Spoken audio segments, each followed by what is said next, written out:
Party తల వంచుకునే పని చేయనన్నా. ఇలా పార్టీ కోసం పనిచేస్తాం మేమందరం కూడా. ప్రతి భారతీయ జనతా పార్టీ కార్యకర్త జై శ్రీరామ్, భారత్ మాతాకి జై అని నేను భారతీయ జనతా పార్టీ కార్యకర్తలని చెప్పి తలెత్తుకొని సగర్వంగా తలెత్తుకునే విధంగా పనిచేస్తుంది తప్ప పార్టీకి తల వంచే పని చేయనన్నా.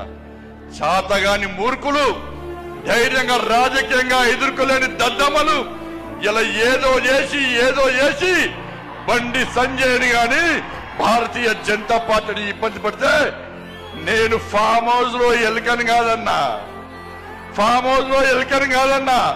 నేను నా అయ్య పేరు చెప్పి రాజకీయాలు రాలేదన్నా, నా తాత పేరు చెప్పి రాజకీయాలు రాలేదన్నా, ఏదో జెండా పెట్టి అంటే రాలేదన్నా. నేను కాశాపు జెండాను, కమలపు జెండాను భుజం మీద మోసుకొని సామాన్య కార్యకర్తగా నా రాజకీయం ప్రారంభించి ఒక రాష్ట్రీయ స్వయం సేవక, ఒక ఏబీవీపీ కార్యకర్తగా, ఒక యువమోర్చా కార్యకర్తగా, ఒక నరేంద్ర మోడీ శిష్యునిగా భారతీయ జనతా పార్టీ కార్యకర్తగా పనిచేస్తున్నప్ప సగర్వంగా భారతీయ జనతా పార్టీ కార్యకర్తని తలెత్తుకొని తిరిగి పనిచేస్తున్నప్ప తల వంచే పని చెయ్యన్నా.